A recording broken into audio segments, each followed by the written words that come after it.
Мына укмуш. Көрдүңүздөрбү? Караңыздарчы. Көздүн жоосун алган өзгөчө көпүрө салыныптыр. Экинчи Борбор шаарыбыз Ош шаарынын көркүнө көрк кошулган, кооздугуна кооздук кошулган мына ушундай 4 көчөнүн биригишиндеги атайын курулган бийик имараттардын жанындагы кооздук менен курчалган көпүрөнү караңыздарчы. Кошумчалай кетчү нерсе, адашпасам жарым ай болуп калды. Бул көпүрөнү аябагандай начар салынып жатат. Же болсом тигиндей бундай деген болчу. Биз ошол суроо талаптардын негизинде элге, калкка тагыраак маалымат алып берели. Же болсом бүтүшү кандай болуп жатат тартып берели деп чыгарылышта, бул чыгарылышта сиздерге тартып берген жатабыз. Анда биз менен биздин каналдан алыстабай туруңуздар. Жамгыр аябагандай жаап атат. Бүгүн 28 август. Күнгө карай дүйшөмбү. Өзгөчө күн. Жуманын башталышы. Мына мамлекеттүүлүгүбүздүн эгемендүүлүк күнүнө карата аз гана күндөр калды. 31 август мамлекетибиздин түптөлгөн күнү болуп, эгемендүүлүк алган күнү майрамдалат. Дал ошол күнгө карата чыгарылышта бул көпүрө атайын лентадан кыркылып, элге иштетүүгө берилет. Мына караңыздарчы. Бул жак район Зайнабиднова тараптан келе жаткан көчөлөр жактагы тарабы толук бүтүккөлүшкө берилейин деп калыптыр. Мына ушундай абалда турат. Атайын үстүн мыкты деңгээлде мына ушундай цементтеп аябагандай сонун кылып коюптур. Көрсөңүздөр болот. Мен дагы суктанып атам. Аябагандай сонун экен. Караңыздарчы. 4 көчөдөн кесилишинде бири-бирине тоскоолдук жаратып, светофордо унаалар тыгыны пайда болбостон атайын мамлекетибиздин өнүгүшүнө жана ошондой эле пробкаларды жоюу максатында кооздугунан дагы өзгөчө алдыңкы орунга тете келе турган көпүрө курулуптур. Мен кубанып турам аябагандай. Мына бул жерде хлеб тартасыңбы, эмне тартасың, бардыгына жарайт го. Мынау имараттарга ушул көпүрө гана жетпей тургандай эле сыяктуу эле. Демек, бул көпүрө дагы курулду. Эл кызуу иштеп жатат бул жакта. Ишчилер аябагандай талыкпастан эмгек кылып, эл үчүн иштеп жатат. Өткөнкү чыгарылыштарда бул жер аябагандай начар сапатта түшүп жатат.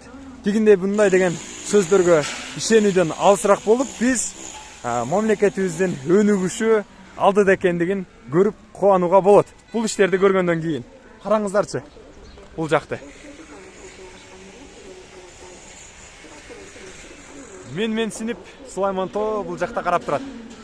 А бул жакта болсо мына ушундай курулуш өз ногунда жүрүп жатат. Албетте жамгыр жаап атат. Ошентсе да сиздерге тагыраак тааныштырып коеюн дедим. Аз да болсо курулуштун бүтүшүнө чейин көрүп туруңуздар кандай болуп жатат деп. Мына жактан караганда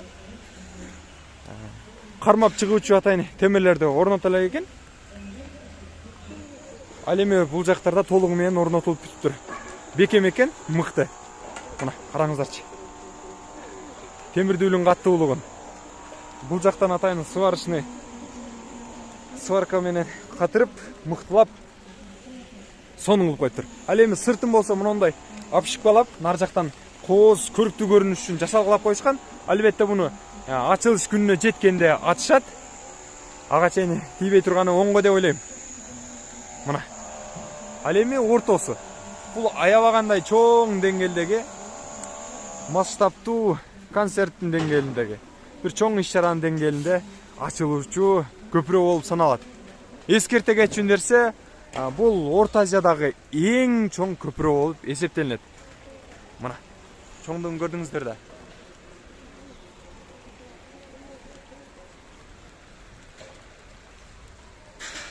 Иш кылса болот экен го. Мына көрдүңүздөр да. Эмгек кылса болот экен. Жасап койсо болот экен.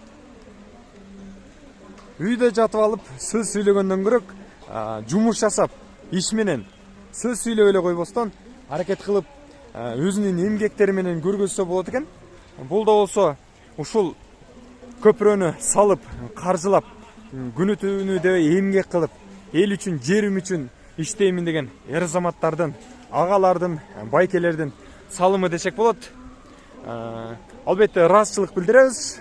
Буну колдоп, коштоп биздин мамлекетибизге дагы, мамлекетибиздин башчыларына жана ошондой эле ушул курулушту баштап аягына чейин бүтүрүүгө аракеттенип жаткан жумушчуларга дагы ыраазычылык билдирүүбүз керек. Биздин Кыргызстандын өнүгүшүндө чоң салымы бар десек болот бул инсандардын. Мына караңыздарчы. Чыгып келе жатканда теп иштеринен бери мындай атайын жасалгалардан бери жасалап коюшкан сонун кылып. Өзгөчө мыкты. Мактоого боло турган иш.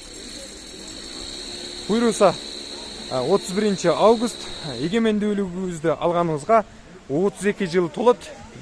Жалпыңыздардын келе жаткан майрамыңыздар менен деп куттуктап, мен болсо Тез Жарыя каналы бул чыгарылышыбызды жыйынтыктайбыз. Бул болсо дагы кандай жаңылыктар болуп жатат, кайсыл жерде кандай ачылыштар, эмгектер, жарнамалар болсо биздин телефон номерлерибизге кайрылыңыздар.